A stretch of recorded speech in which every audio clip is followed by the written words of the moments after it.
This is Belle. You know her from Beauty and the Beast. You know this dress. And this one. But are they accurate? We got this fashion historian. Hello, my name is April Calahan, and I'm a fashion historian at the Fashion Institute of Technology. And she's going to walk us through what Disney got right and what they got wrong about these dresses. First, let's establish a time period. Pre-revolutionary 18th century France. Great. We know this because the aristocracy still exists. As we all know from the movie. A young prince lived in a shining castle. Let's start with the yellow dress. Right off the bat, we know that this bright, intense yellow color was probably not possible in 18th century France. Before the invention of synthetic or aniline dyes in 1856, all colors were sourced from natural dye stuffs, including plants, minerals, and animals. Yellow colors tended to be pale buttercup or even a deep dark mustard with a brown undertone. Our second clue that Belle's dress might not be 18th century is the shape or silhouette. In the 18th century, the volume, as you can see in this fashion plate of Marie Antoinette, came directly out from the hips, whereas Belle's skirt is, well, bell-shaped. So this is not accurate. Let's draw Belle's yellow dress from the undergarments up. First up, the underwear.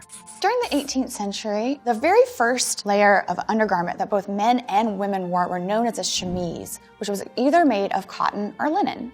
For more than 400 years, women's undergarments consisted of the chemise, over which was worn the corset. That's the next layer.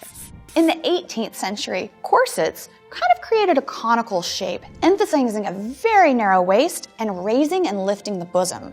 The corset in the chemise is just the very beginning. We have more foundation garments that go on to create the silhouette. That's the third layer.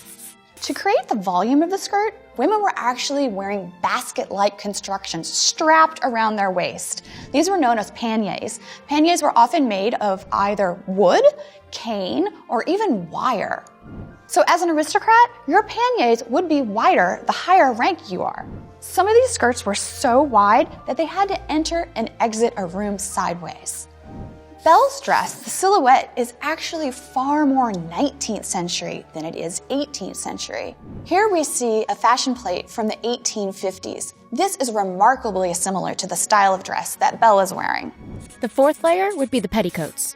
Over the pannier, layers and layers of petticoats would be worn. Petticoats could weigh up to 15-20 pounds.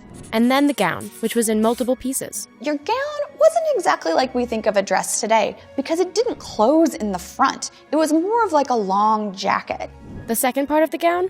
And in order to fasten your gown over your corset, you would be wearing what's called a stomacher.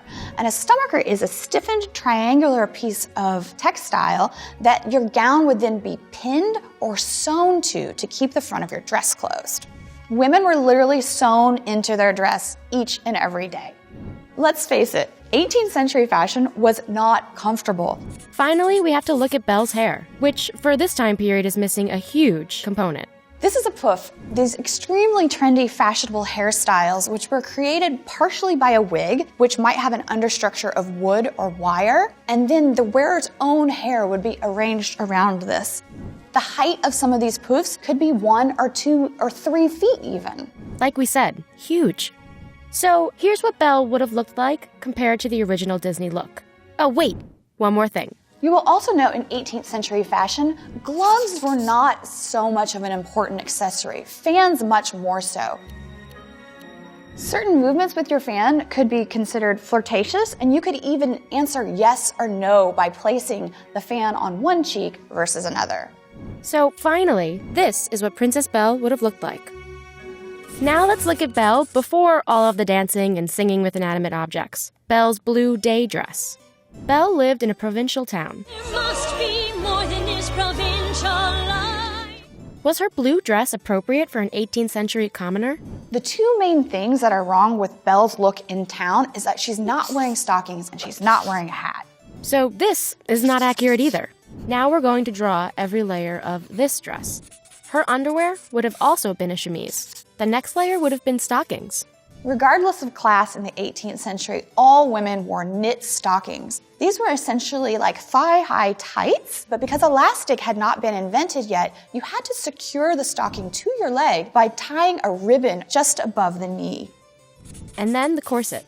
Even working-class women during the 18th century would have been wearing a corset, and this was considered proper and modest.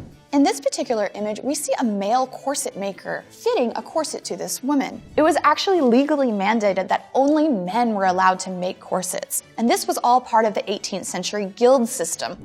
Next, the silhouette garment. The silhouette of her skirt is not supported by the panniers that we spoke about earlier. Instead, there's a certain softness to it. Beneath this would have probably been what's called a bum roll, which were padded tubes that were worn tight about the waist. On top of this bum roll would have been multiple petticoats. And then the next layer.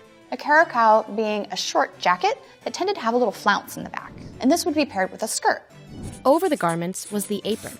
One of the things that the animators absolutely got right was the fact that she's wearing a white apron.